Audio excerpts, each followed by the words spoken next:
Mr. Pond Boss, tell me how. Hey, Mr. Pond Boss, let's do it now. Hey, Mr. Pond Boss, you're the one that makes fishing so much fun. Well, I woke up this morning and I headed for my pond. Meet Mr. Hello everybody, Bob Lusk here, the Pond Boss. Glad to see you guys checking in already. Got a great show lined up today. Dr. Bruce Condello from Lincoln, Nebraska will be joining us here in just a few minutes, and we're going to talk about giant bluegills. So stand back, sit back, grab you a little beverage and hang in, because we're going to have a really fun time tonight. You know, if you've ever had the pleasure of catching a giant bluegill, holy cow, you know what I'm talking about. We've already got a good number of folks checking in. Already got 21 guys on board. Everybody's saying hello. I'm going to see if I can call this thing up on my Facebook page here, and we'll bring Bruce on here in just a minute. And we're going to start talking about raising big bluegill, and not only raising big bluegill, but how to catch big bluegill. While I'm waiting for the Facebook feed to come up on my Facebook page, I want to remind everybody, Pond Boss Magazine, $35 a year. Cheapest investment you're going to make if you cherish your pond, because there are a lot of things that you can learn from that magazine. You know, I met Bruce a number of years ago, and he and I became fast friends. So what we're going to do here is, now I see that he is up. I'm going to bring him on here, so bear with me a minute. Looks like, holy cow, we've got, good gosh, we've got Dick Tybert, Kevin Briggs, Jim French, Lance Faber, Leo Wynn, all the way from way out there on the West Coast. Chico is joining us from Keep Austin Fishing. Let's see if we can get Bruce up here. Let's see here, Bruce, give me a little greeting right there, and I can bring you on board. Scott Lindsay's on board. Bruce, say something to me here. Jerry Siebert, Dion Myers, Jacob West is on board. I'm looking at my laptop. There's Robin from our office. Bruce, say something. There he is right there. Now I'm going to invite Bruce on. Here he comes. Let me do this here. I'm going to have to touch my phone to do this. Bring Bruce on camera. Bruce, see if we can figure this out. There's Bruce right there. Hey, Bruce. Good evening, buddy. Good evening. How in the world are you, man? Well, evidently I'm a lot taller than you. Hey, it works out pretty good. Tell us. In real life, I'm not. Look at this. Do I have to crouch down? Yeah. So here we go. Go. Let's do this thing. There you are. Hey, thank you for joining us tonight. Man, there's so many people that are excited to be able to spend time with you and talk to you. So let's just kind of start off the evening. Tell us a little bit about who you are, what you do. Tell us about Big Bluegill, the setting where you're hanging out tonight. Tell us a little bit about you, buddy. All right. First of all, can you hear me all right? Yes, got you really good. Okay. You're coming in loud and clear. All right. I'm a dentist in Lincoln, Nebraska. I like to fish, and I'm friends with Bob Lusk, the Pond Boss, who I've learned everything from. And I've taken a lot of the lessons I've learned from you and tried to turn them into the ability to help some of my friends grow some big bluegill and have some big bluegill on the lake that I live on. And basically everything that I get out of fishing, I got from you, the Pond Boss, my association with you, my time with you, my friendship with you. And I'm looking forward to spending the next hour here just chatting about bluegill. Wow, that's great, man. I appreciate the accolades. But, you know, to give yourself your own due credit, you've done some pretty interesting things over the years. I know when you had the farm out west of Lincoln, you did some pretty cutting-edge genetic studies where you were selectively keeping the fastest-growing males, for example, and you did some work there where you really created, and we call it the Condello Strain bluegill. So let's start off. Tell people what you did there in order to chase that dream of growing some huge bluegills. Well, I just did something that a lot of the farmers around here do, which is I look for some of the best traits of the fish that I was raising, and we just kept those fish in the genetic pool, and we bred these fish year after year. And after about 8 generations, we did get some fish that would grow a little faster. Maybe were a little prettier, a little taller, a little thicker, and they like to eat pellets a little more. And basically what it ended up being is just the ability maybe to grow 1 pound bluegill a little bit faster. But, you know, the biggest we've ever grown doing this is right around 2 pounds, which is not nearly what we've seen you grow to 3 pounds. But just use some basic, simple genetic selection to end up with a little better fish. So what you were doing early on, you were selectively taking the fastest growing, bigger fish, most aggressive fish to feed, and you would cull those fish and put them in their own pond so you could just see what the best of the best could do. Yes, and one of the nice things about bluegill is they'll reach sexual maturity if they're growing well as early as the first year. Yeah. So take these fish, get some generational improvements on them. And over a course of about 11 years, I think we got through 8 generations of fish. And now we do have some fish that will respond to pellet feeding a little better, grow a little faster, maybe a little hardier in our local conditions. And but bottom line is I'm not in the business to sell them. So I've got a couple of friends that maintain that genetic stock, and the result is we've got, you know, some fish, the Condello Strain fish that a friend of mine, actually Matt Rail, who's in Indiana, he maintains some of those fish for me. And but it was just a little play project for me. Okay. To keep me occupied, and that's it. Not that you need to be occupied, right? Right. You know, Matt's actually on board. You know, let me recognize a few people. We've got Chico Garcia. I said hello. Anthony Abate from outside Chicago, Illinois. Jerry Sieberts from up in the northwestern part of the country, up around Oregon. Scott Lindsay. Let's see. Dion Myers, Jacob West from Texas. John Henry, Matthew Pierce, Danny Tolliver from Texas. Jessica O'Neill. Good day. Must be from Australia, eh? We got Chad Hornsby, Kevin Briggs, who's a regular guy who watches our show every week. Hooker Dalton, you know, Brett Roberg, Sean Banks. We love Sean Banks. Midwest Lake Management Company up there in northwestern Missouri is on board. Lydia Jacobs North, Michael Jasinski, Lloyd Goff. Holy cow, Kevin Briggs. We got lots and lots and lots of folks. Chris Steelman, one of the Pond Boss Forum moderators, is on board. Michael Brooks, Billy Birch, Bobby Rice, Eric Magnuson, Troy Seal, Trent Blake. Good gosh, you know what? If we keep acknowledging folks, I don't know that we're going to get to cover everything. So let's get back to that. You know, you've traveled the nation to be able to fish all over the place. Where do bluegill? I mean, you're the most passionate person I've seen about bluegill besides me that I've ever met. Just tell us a little bit about what drives you about giant bluegills. Well, bluegill are every man's fish. Older people, kids, people in between like you and me. You know, Yeah. every age, every skill set, every level of fisherman. They're great to catch. They're great to keep. They're delicious. They're great for selective harvest practices. They're great for growing trophies. They're great if you want to get a graphite replica. They're great for everything. All the way across the board, the bluegill is the perfect fish.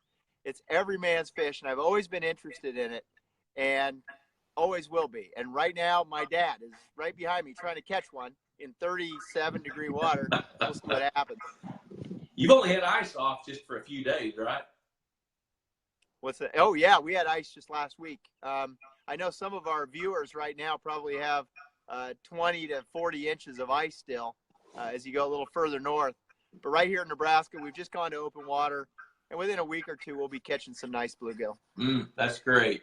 You know, let's go this direction. We want to spend some time tonight talking about what it takes to grow giant bluegills. And I think we ought to dedicate a little bit of time to what it takes to catch those giant bluegills. It's not as easy as it sounds, you know. No, so talk about in the perfect world of growing big bluegills, what are the elements that you think are necessary to grow the biggest fish you can grow? And just kind of take us through your thoughts about that. Okay, well, everything I'm going to say I learned from you, so feel free to interject if I miss any of the points. But really, if you want to grow a really big bluegill, and this is true with private waters and true of public waters as well, but your best scenario is really good water quality from day one for these fish. Then good foraging opportunities for the fish, which means bigger invertebrates, but also fewer bluegill to fight over those invertebrates. So a lot of times that means bass-heavy populations or really intelligent selective harvest. This is absolutely the same things apply to private and public lakes. So if you can have good water quality, lots for the fish to eat from day one, you don't want them to have a bad year. You want them to always have the food they need available. And by year 3 or 4 in any region, north or south, you can see fish that are pushing a pound. You know, one of the things that we have to overcome in Texas is we have bluegill spawns starting in the bluebird days in January that go all the way until the latter part of October. You know, so we may have 5 bluegill spawns through the course of a year. Where you are in the Midwest, what's common? 3 spawns a year? I would say 3 is a good number. There's kind of a primary spawn, and then we'll see sort of like a rolling spawn that may be associated with some of the moon phases, full moon phases later on in the year. It's not unusual to find gravid or egg-laden female fish virtually any time of the year. Mm-hmm. You know, our peak probably in May, late May, early June. So what I hear you spawning. Yeah. So what I hear you saying is if we can minimize competition, and when you say crowded bass, basically the purpose of the bass in a bluegill pond is to eat the excess number of bluegill that have been hatched that really aren't performing like what we'd want to. Is that what you're telling us? Yes, and at the risk of getting in trouble here, I would like to redefine largemouth as a bluegill management device. That's how I see largemouth bass. They are a great fish to catch in their own right, but that's how we see them, as a fish that will manage the small to medium-sized bluegill so that the adult fish have kind of minimal competition so that we can see trophy bluegill. All right. Kevin Briggs is asking a question. He's saying, can you do a brim-only pond and grow monsters? What would it take to do that? I think you'd have to put heavy harvest pressure on all female fish. In any pond that's over a quarter acre, it would be virtually impossible to harvest every single female fish. So if you pound on all the females, take them all out, get them out of the lake, maybe save a few that look like they're really, really good at utilizing pellets if you're using an artificial feed, and then preserve your males. When they're on the nest, leave them. Leave those nest guarding parental males to do their thing. That means that the smaller males will not have a good spawning ground to work with, and they'll go ahead, put the feed bag on, continue to grow. So what happens then is the younger male bluegill in that population stand a better chance to grow larger than the other generation, the older generation, because that generation is, the older generation is focusing its efforts on trying to reproduce, and the younger ones are focused on growth, so they won't mature sexually if they don't have a place to spawn. It's exactly right. If you look at if you just go and spend a little time on the beach, Redondo Beach in California, you go there, the big, stronger males, they control the spawning grounds. The smaller males, they have to spend time getting some protein in, building some muscle mass. That gives them a better top end potential. We'll have to ask Leo Wynn about that out there in Redondo Beach. Let's see, there's some other questions coming on here. You know, before we leave that brim-only pond concept, if I were going to try to have a bluegill-only pond, I would want it to be small and minimize the spawning areas so that fish would stay off the beds. I would, like you're saying, I would maximize trying to harvest. So I'd want to be able to trap fish or seine fish and cull fish so I could throw back the ones that I want to keep. You know what? Let's take a minute. Talk about what Aaron Matos has done out in Arizona in the past. I remember talking to him, and you know, one of my favorite phrases to tell people is that 90% of the fish live in 10% of a pond, and that 10% changes season to season. Well, Aaron decided he was going to eliminate the 90% the fish don't live in, and tell people some of the things that he did out there in Arizona. Well, to be honest with you, Aaron is a genius. Aaron did exactly what you said. He eliminated the 90% unproductive part of the pond, made sure that the fish that were remaining had plenty to eat, by diversifying their forage base. And then we went through a series of culls to try to make sure that we had very few females.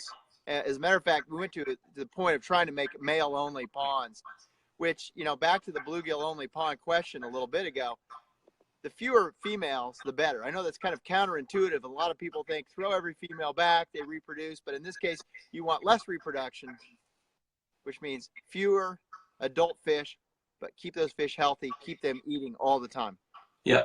Okay, so what you're trying to do then is you want to minimize competition and maximize growth rates. And what I'm hearing you say is the males are the ones that get bigger than females do. So you want in general, to protect. it's true. We'll get a surprise every once in a while. Yeah. I would say that if you were looking at all the bluegill in a given body of water that reach 1.5 pounds in a perfect system, that you're going to see maybe 80+% of those fish be male fish. So it's okay to go ahead and put heavy harvest pressure on the females. And like I said, if you want to leave a few select females in that appear to be fast growing, heavy bodied, high relative weight fish, that's great.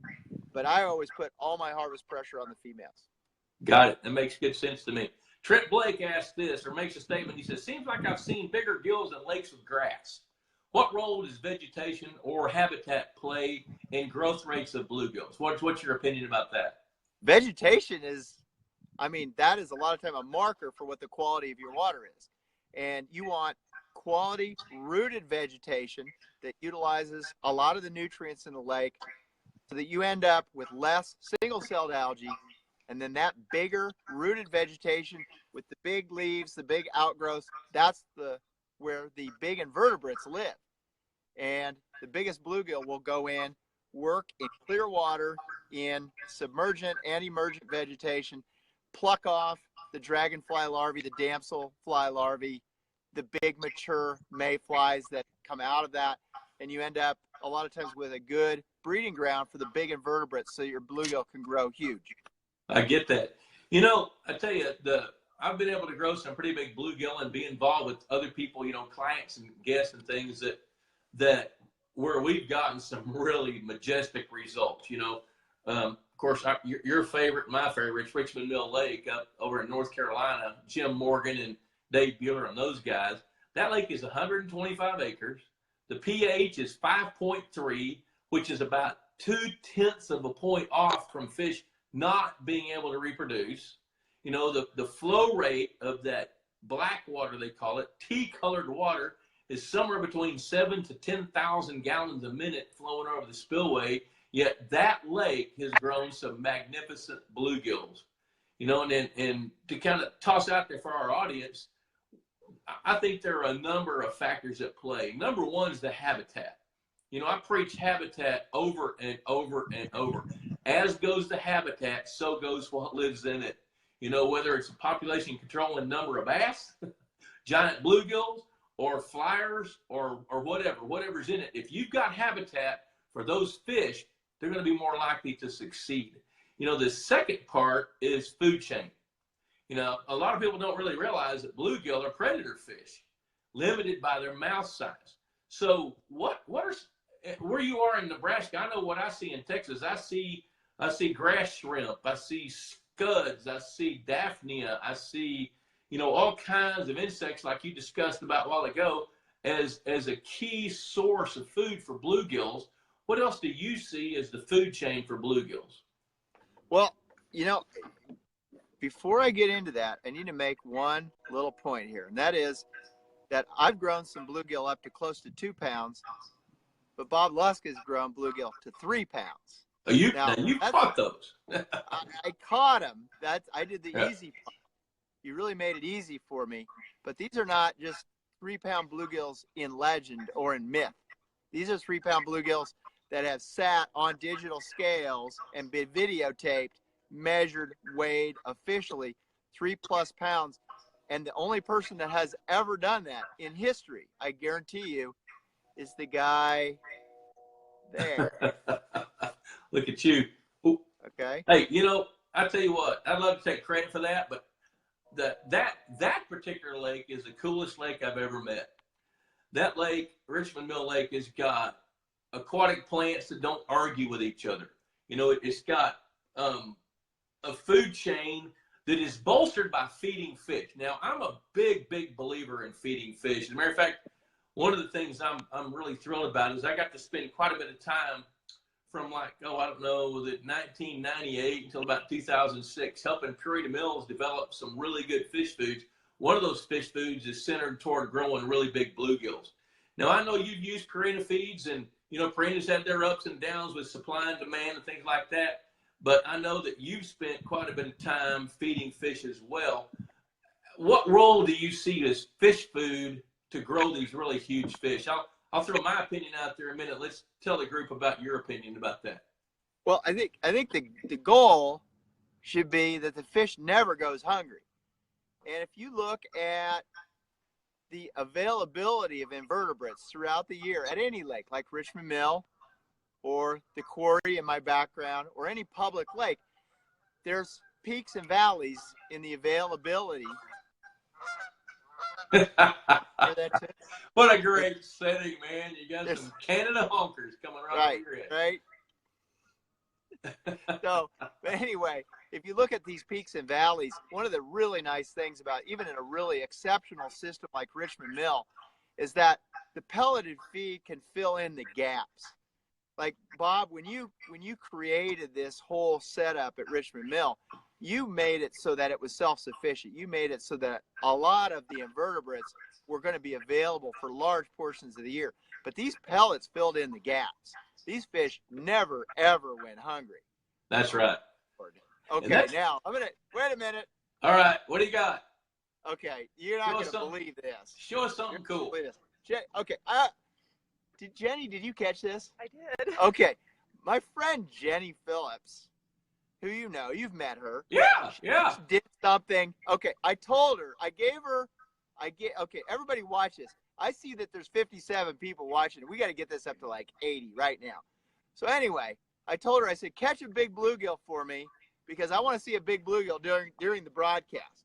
Well, she just did something. Now come over here. I'm not holding this fish. You're holding it. Come here, Jenny. Wait till you see what a well-managed pond does, okay? You ready? Jenny, pop up behind me. There she is. Hey, Jenny. How you doing, girl? I'm Okay. good. Okay, Jenny, Paul says hi. hold this fish up. How do I hold it? He's got teeth. Okay, he has teeth.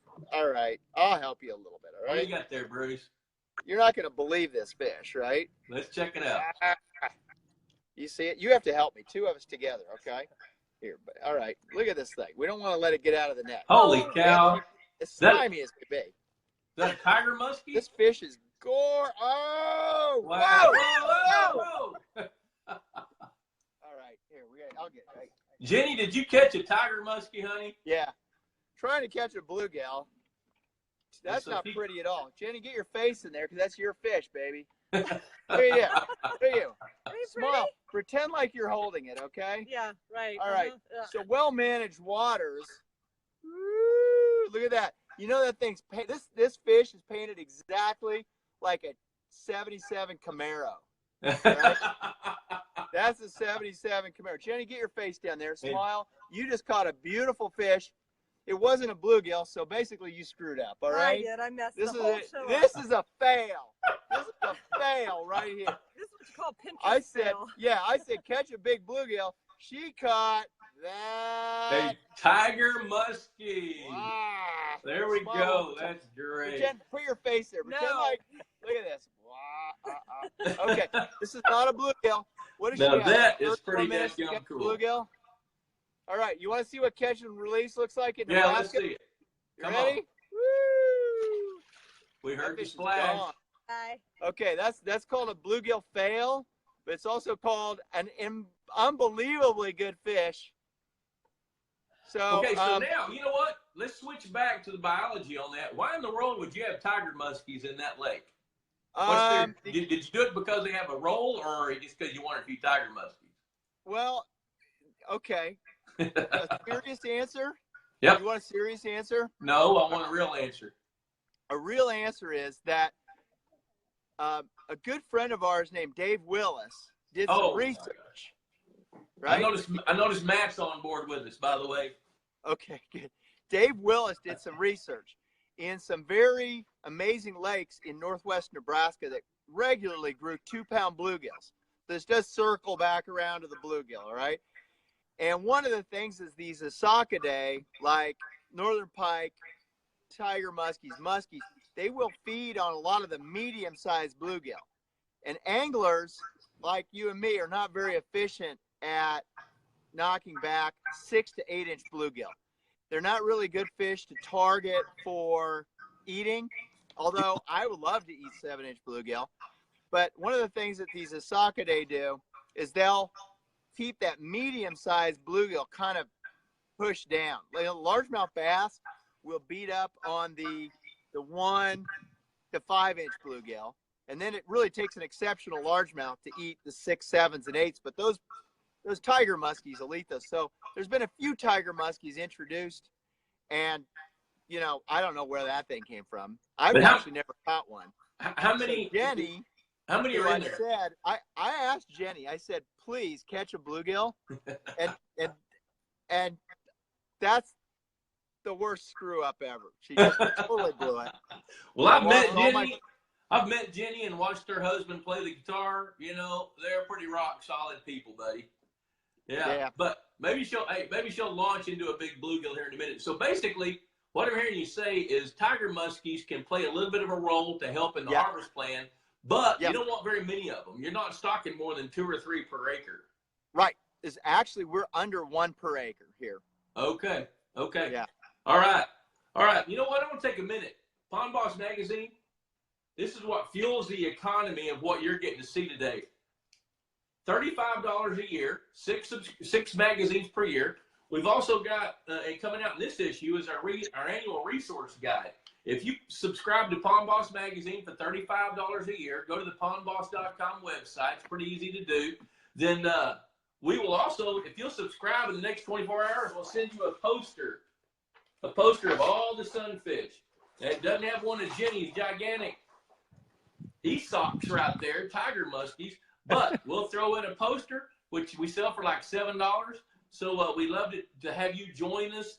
Listen, we got some questions coming up here, Bruce. Let's before we, I do want to talk about, look at what you got in the background. You know, before I do these questions, tell me about the situation of tell us about the lake behind you there. What is that? What's going on there? The beauty of this lake is that the water quality is good. And a lot of the basics that you have preached over the years, by the way, I'm a subscriber to Pond Boss and have been for, I think, 15 years now. Since 2004. So this would be the 15th year of being just an absolute Pond Boss disciple. The magazine is amazing, and I'm absolutely not kidding you. And you know what? If you get this magazine, and if you don't think that it's as good as it's advertised, I will pay your subscription fee. Whoa! Well, you won't be losing any money on that one, brother. I will not be losing any money on that. I'm absolutely great. convinced that if you get this magazine, it will exceed your wildest expectations. That's cool. But, thanks. You know, the basic things that I have learned through reading Pond Boss Magazine, which includes a lot of things on water quality, a lot of things that equate very well to public waters. Is, by the way, you don't have to have a pond to subscribe to Pond Boss Magazine. But these basic things that we learned from this magazine are why the quarry is a good place to grow fish, which means good water quality, good rooted vegetation, year-round high oxygenation, lots of available invertebrates, and then you end up seeing the food chain bloom like this. So we have lots of zooplankton available all the time, lots of big invertebrates, and a fish like a tiger muskie like that, which there's probably 10 in the whole lake, does really well. But without the basic management from the bottom up, which is what is preached in Pond Boss Magazine, this can't exist. So you can't have a situation where someone like Jenny comes out and fishes for a bluegill and just kind of locks into a 10-pound tiger muskie. Go figure. But anyway, hey, that's what's special about this is just good water quality. That's great. One of the things we tell everybody, and our regular viewers know this, but if you will, please, hashtag Pond Boss Magazine, type that into the comment section, click like, on this video and share it to your timeline. That will enter you into a drawing for a Pond Boss hat and a Pond Boss mug. And last week's winner, Leanne did the drawing today, is Roy Worthy. So Roy, you're a Pond Boss subscriber. You will be receiving a Pond Boss hat and a mug. So hashtag Pond Boss Magazine in the comment section. Click like and share it. Share it to your timeline. So you know what, Bruce? Let's take it's 7 o'clock. Let's take a few minutes and tackle some of these questions. Troy Seal says, what about small ponds? Can you grow big bluegill in small ponds? Small meaning, say, I don't know, 1/10 to 1/4 of an acre. Can you grow big bluegill there? Are you asking me, Bob? What are your thoughts about, I mean, out there on the farm you had years ago, you had probably, I don't remember, 5 or 6 regular ponds and a couple of hatchery ponds. Just take Troy Seal through a little bit about some of the things you can do with a small pond. Well, okay. By the way, I had to type in my hashtag Pond Boss Magazine. That's why it was a little awkward moment. You could see my fingers were doing something. It was a hashtag Pond Boss Magazine. I forgot the question. Oh no, I remember. Small ponds. Yes, the littler the better. Sometimes, you can micromanage a small pond, like Aaron Matus's ponds. Oh, what's that? More geese. Anyway, Aaron Matus has proven that you can take a pond that's 1/50th of an acre and grow 2-pound bluegill in it. And believe it or not, I know that sounds really tiny, but he can take a pond that's 1/20th of an acre, 1/10 of an acre, and grow these huge fish in it.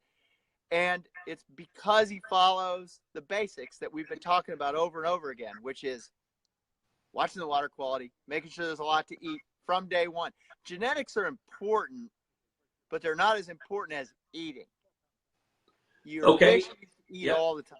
Okay, so one of the advice tips that we could give to people is if you'll manage that your healthy water to grow more plankton, which grows more Daphnia and the different kinds of little bugs, you're going to have more success with your bluegill growth.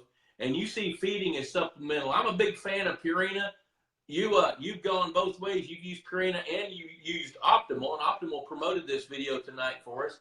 Tell us a little bit about what you've seen with your feeding programs real quick, and then we're going to tackle some more questions. Okay, well, as we talked about before, and I learned this from you, is that feeding fills in all the gaps. Now, you can have a pond that the only thing the fish eat is pellets, and they'll do well, but they really do better with diversity. They do better with invertebrates plus pellets when they need them.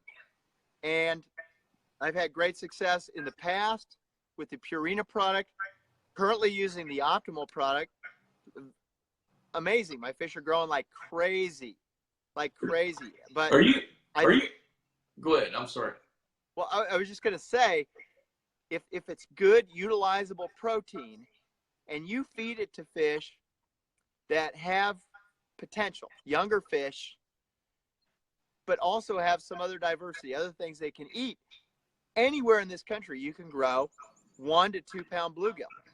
And so I think that feeding fish is really, really important. I know that you that are only fishing public lakes, I know that's not a practical thing. And there are actually some public lakes that use artificial feed, but I've just always found that to be just an amazing tool that really kind of is the finishing touch to the ability to grow 1 to 2 pound bluegill. You know, I totally agree with that. I remember up until about the year 2006 or 7, I would stand in front of a crowd and give a speech and tell people, you know, I probably held 5 2-pound bluegills in my career of 25 years at that point.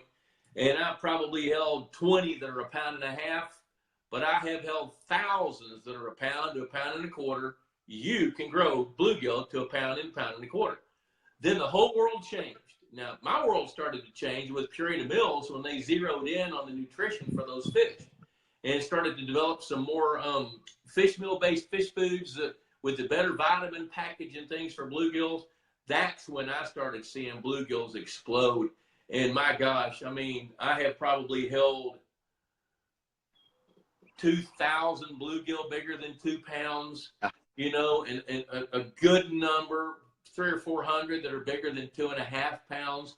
So I'm a huge believer in feeding fish, you know, and I think you've seen the same thing on your ponds and lakes. But if you don't have the right habitat for bluegill and the right predator base to control reproduction, and if you don't have the right habitat to grow the invertebrates that they eat, you're going to be less likely to grow bigger bluegills. Is that a fair statement to you? Absolutely fair. Okay. And I learned that from you, and every instance that I've ever seen to prove that, it's proven. Here's a good question from Bobby Craig, Bruce. He says, if my pond is an old established pond with small bluegill, should I have a kill off and restock, or just add better genetic bluegill to my current stock? What's your goal? The question I would ask is, what's the goal? Let's if grow the goal 2 pounds. Really big bluegill. Yeah, let's just grow 2 pound bluegill. Can he take the bluegill he has now and change what he does to grow some of those over 2 pounds? If a bluegill's age 3 and it's stunted, it's going to be really tough to get that fish to 1 pound. Do you agree with that, Bob? I totally agree with that. Here's what I believe. I believe that every day that a fish misses the best nutrition is a day lost that can't be made up. Yeah, right. You know, one of the things we did at Richmond Mill that I think is crucial is they wanted to shut the feeders off over the winter. I wouldn't let them do that. I told them to keep at least a third of the feeders going, feeding at least 1 time a day all through the winter. And I firmly believe to this day that's why that lake has grown big numbers of bluegill beyond 2 pounds, and that, you know, 3 pound 4 ouncer that you've caught and those other, you know, above 3 pound fish that you've caught out there. I believe that's because those fish have had the nutrition that they needed and that they could eat every single day of their existence. You know, bluegills only live 6 to 8 years for the most part, you know, and so if we're not feeding them or making sure they have the natural food that they need, you know, they're going to miss a day. They're not going to be able to make that up. Now, I think there's a little bit more to it than that. I think bluegill can miss 4 or 5 days of feeding, but then on that 5th and 6th and 7th days, they can catch back up and actually maybe grow a little bit faster.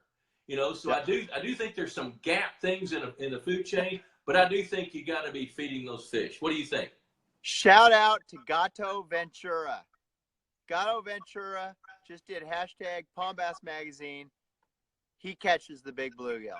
That man catches the bluegill. Shout out to Robert Earl Woodard, the bass whisperer. He puts a little shad or something in the water, lifts out a 10-pound bass. No one's ever done that.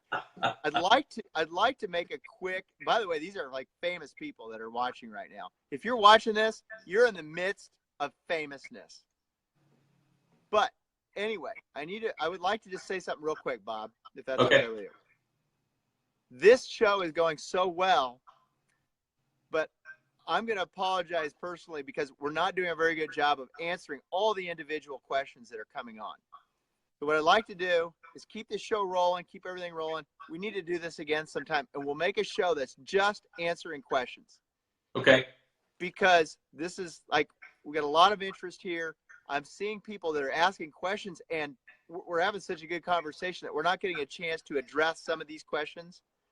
So anybody who's asked a question, you have my personal apology. We're not answering all of them. Let's do this again here sometime in the next 6 weeks, maybe. You bet. Do a pure Q&A. And I'll circle back this evening if I don't run out of time, and I'll answer some of those questions. Yeah. I know you're really, really good at that. The Nebraska Cornhuskers are playing in the NIT tournament, which is basically as good as we ever do.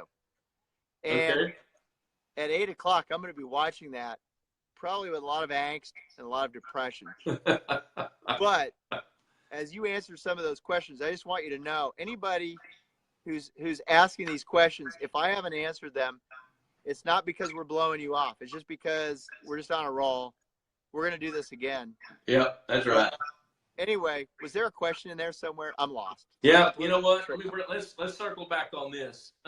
You know what? Right there on your dock, some of the cool things you do involve your cages. Can you talk to people, maybe show some of your cages and let people know some of the things that you do with the cages on the dock? Let's talk about that. Matt Rail asked this question a little while ago. He wants to see the cages. You ready to see a cage? Yeah. Yeah. This is a cage. I'm going to have to lay down on my back, which at my advanced age is challenging. Here we go. All right. So now tell us about that. What are you doing there? Well, you got cages there on the dock. You're laying on the dock. I'm laying on my back. I'm laying on my back right now, and the blood's kind of like running in my head.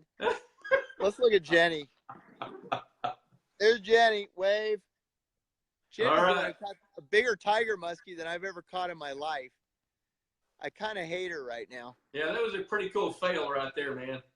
Yeah, it was like that kind of fail, like the fail that we'll be talking about like 20 years from now. But this cage right here is 250 cubic feet, 5 by 5 by 10. Did I do that math right? Sounds good to me. About 2,000 gallons. I built it. There's nothing in it, but it's a cage. It's an opportunity for an owner of a pond to buy fish economically. Like you can buy bluegill for 80 or 90 cents a piece that are pretty decent size and feed trained. But you can buy them and you can put them in a cage like this, and you can take a feed like Purina or Optimal, and you can take that Optimal feed, you just throw it in the cage, and you can get fish that are big enough to avoid predation, because it's really super expensive to buy 8-inch bluegill. It's kind of impractical. And those bluegill management devices, aka largemouth bass, can be a pain in the ass if you're. I'm sorry. Oops. Pain in the butt. We're not regulated by the FCC here. That was NSFW. But if you want to raise bluegill to a stockable size, this is a really good way to do it. So you can build a cage.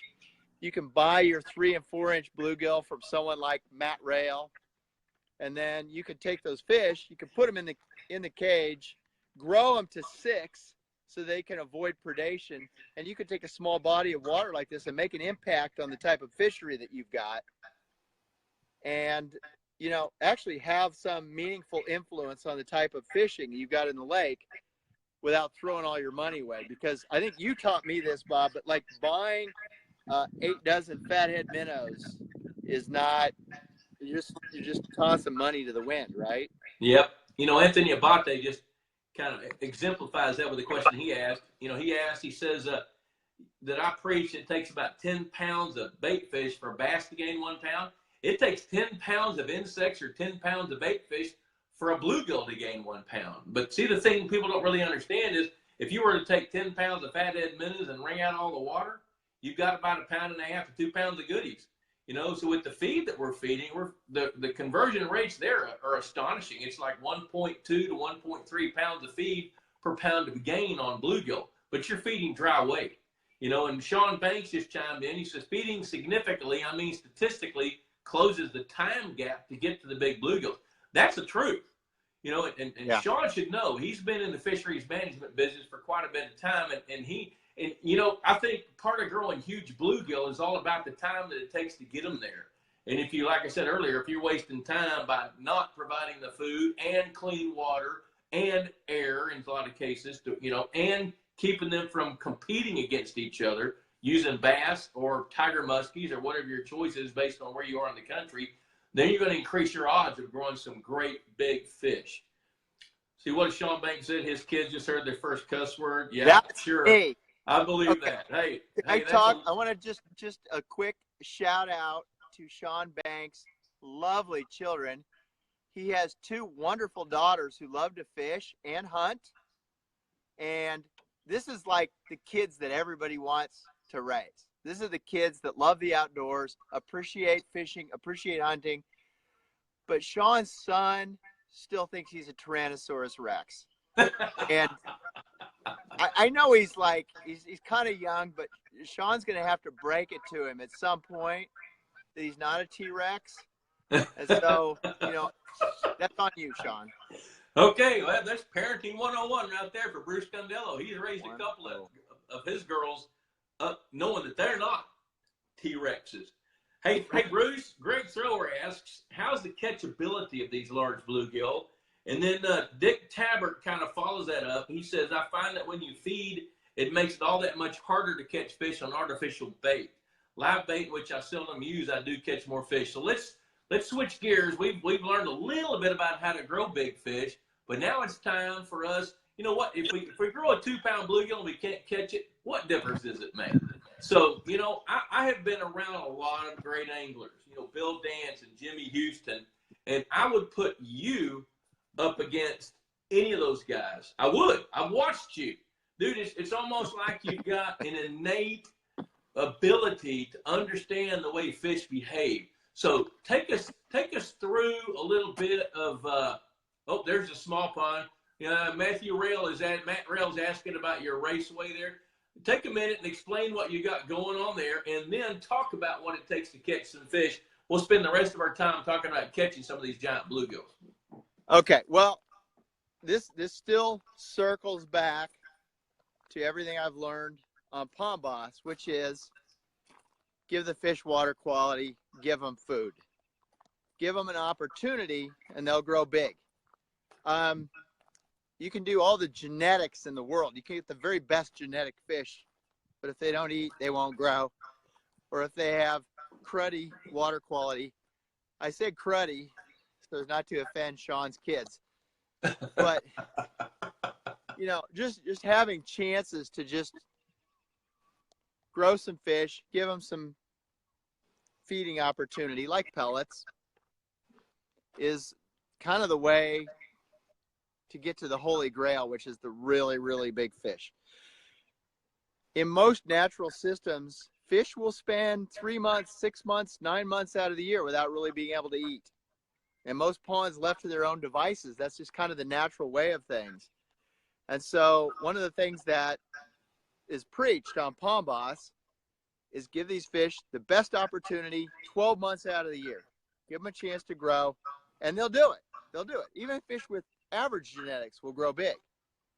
But that's kind of one of the reasons for this little pond thing. It's just an opportunity to grow fish and get them a little bigger without getting eaten by a tiger musky.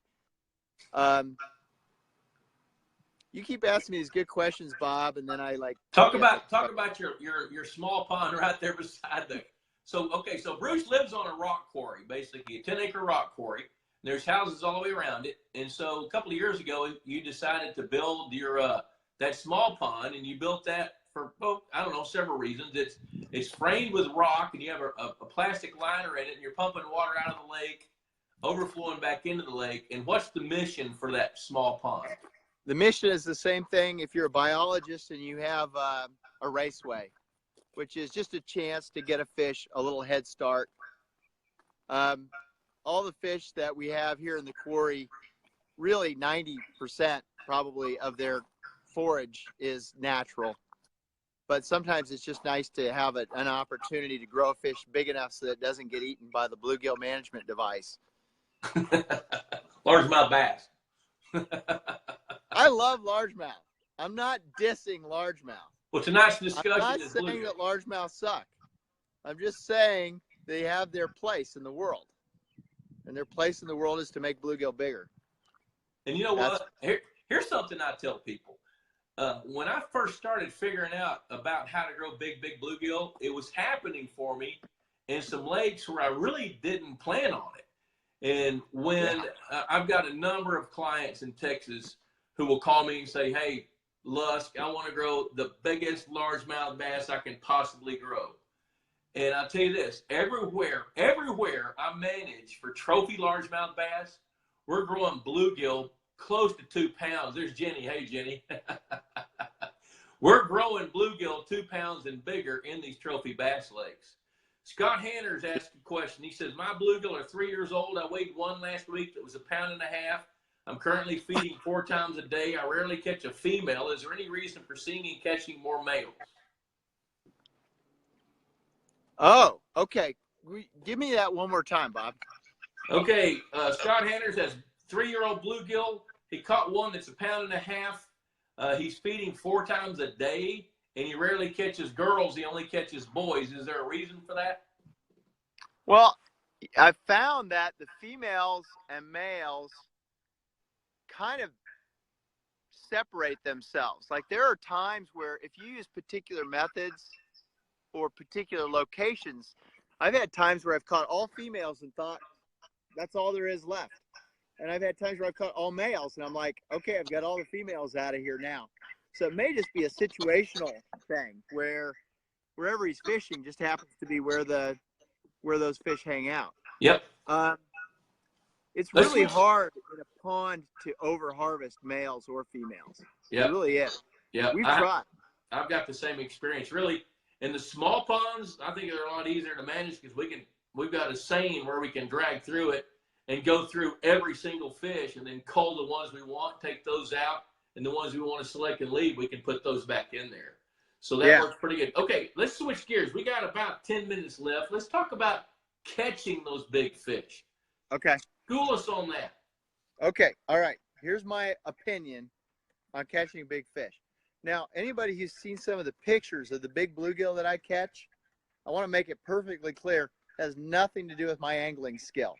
It has to do with the fact that I have people that I know that I'm blessed to know and be around that have ponds that have big bluegill. So I get the opportunity to go fish for these, and I'll throw a couple pictures on the internet. It makes it look like, you know, I really know how to catch big bluegill. But honest thing is, it's just nice to be fishing waters that have big bluegill.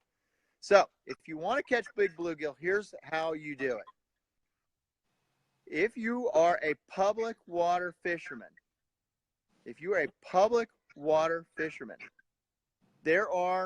there's information on the internet on sampling that a lot of the game and parks commissions will do. They'll do sampling a lot of times in the fall that'll tell you where the big bluegill are. So you can't catch a big bluegill in a pond that doesn't have a big bluegill, or you can't catch a big bluegill in a lake that doesn't have a big bluegill. So you need to start with some place that's kind of known for probably having the proper balance that grows some big bluegill, and that would be a lake with good invertebrate population and probably a fairly good number of 10 to 15 inch largemouth bass. And that's something, again, that's a Bob Lusk thing. Bob started this years ago, which is high density largemouth bass, keeps the bluegill numbers in check. The remaining adult bluegill have more to eat. It's simple. It's simple math. So if you can find a lake or a body of water, and these change from year to year. There may be one year that it's this lake, and another year that's that lake. But go to a lake that's known for some 9 to 10 inch bluegill. Once you get there, think like the bluegill. You need to give it something that would satisfy its caloric needs with one bite. So usually you're going to be fishing with a slightly bigger bait. We use a lot of black and green twister tails. I'll show you one of them. I'll grab one of them. Yeah, let's see it. That kind of mimic dragonfly or damselfly larvae. You see this thing right here? Every bit of bluegill tackle I need to fish any body of water in the country is right here. Turn it up. What does that say on it? Oh, it's shields. I don't know. I got nothing but shields. Okay, so have a decent tackle box. All right, so now you've got to go find the fish, and you got to know that they're there, so your odds of catching one goes up. So now you've got a bunch of jigs and some bobbers. Tell us about that. What do you? Looks like okay. some. I'm going to try to give the fish something either with this black and green triple ripple twister, or I'm going to give the fish a live bait presentation. And there's the Canada geese. A live bait presentation, like a waxworm or a piece of crawler, a big chunk, something it can eat, one bite, lots of calories. And so the best way to do that, especially this time of year when the water temperature is cold, you want a presentation that sits there in front of the fish, gives it a chance to examine it, make a decision, and eat it. Now, as you can tell, my very best bluegill methods usually result in giant tiger muskies. But if you use something like this, little jig heads, and I'm talking about high quality jig heads. You find them in the fly fishing section a lot of times. A good quality hook, a sharp hook, waxworm, crawler, or that little black and green twister that you can see there. Present it slow. Give the big bluegill a chance to examine it, but fish a body of water that has big bluegill in it. Don't think that a body of water that has a whole bunch of 6 to 7 inch bluegill that you're going to magically create an 11-inch bluegill out of it. It's not going to happen. All right, so now it looks like you got 3 32nd-ounce jigs, and you like chartreuse, and you like red and yellow, a sharp hook, and you're using wax worms, or you might be using a chunk of night crawler that's what, like half an inch or 3/4 of an inch long on it? Yeah, well, maybe a little longer. Maybe a little longer. Even an inch? Inch and a half. Inch and a half. Okay, and so now I know a lot of what you do is instinctive and innate because you got a good feel where those bluegill are. So we got it. You're not going to go fish where you know there aren't any big bluegills, but when you go to a place and you're trying to find those fish, tell us about that. And then Matt Rail wants you to pull out a couple of lures and let people see that twister tail so they can see it. But you only got one hand because you're holding the phone, right? I hope that's what Matt meant when he said he wants me to get my twister out. Yeah, that's what he means. He wants you to open up your tackle box and let's see it. Okay. All right. Okay. Can you do that? All right. Here we go. So, this is my favorite right here. Okay. All right. There you go. What's that called? That is, I think the Bass Pro Shops has always called it like the triple ripple. Okay. There's something about that I think, tell me if you agree with this, Bob. Does that look a little bit like a big dragonfly larvae? Yeah, it does. When you catch a dragonfly larvae, I mean, when you actually get one, they're bigger than that. You know, so if you're trying to catch a 10 to 13 inch bluegill, 13 inches huge, that you want something that fits in their mouth, although they're willing to bite something bigger than their mouth is. You know, you're trying to present something to them that is enticing enough that they're going to want to eat it. So when you're fishing in cold water, you're fishing slow. And when you think you're fishing slowly, slow down again. Yeah. Yes. All right. Now, agreed. Now, I've watched you fish at Richmond Mill Lake, and you're fishing in waters that I wouldn't have chosen, but you're the guy catching the fish. So, you know, maybe even on a depth finder, you can find some marks. But until you can get down in there and present that bait to them, you're dropping that bait pretty much down on the bottom of the lake and then jigging it up real slow, right? Yes. Yeah. Okay. I'm going to think about fish as being two groupings, active and inactive. I'm always going to fish for the active fish first. I'm always going to stay higher in the water column. I'm always going to fish a little faster with a little bigger bait because if the fish are really actively eating, which is usually because they're hungry, that's the fish I want to go for first. Now, let's say I was going to add 5 different spots that I could fish. I'm going to target all 5 of those spots by going active, then inactive. You go with the active fish first, fish higher in the water column with a little bigger bait. Then it's always worth a few casts, fishing slower, smaller bait, more subtle, a little deeper sometimes. Try different levels in the water column. Try 3 feet deep, then 5, then 7. But don't spend a ton of time in any one spot. It's better for you to find the fish for them than for them to find you. So what you're, okay. That may be the best thing you've said about catching those fish. You can't count on them to come to you. You got to go figure out where they are and go to them. You're going to be, over time, you're going to be more successful. You know, we were taught as kids to be patient, but I don't really subscribe to that. I'm like, if I don't have a fish in any one spot with any one method in 15 minutes, I'm out. Move to the next spot.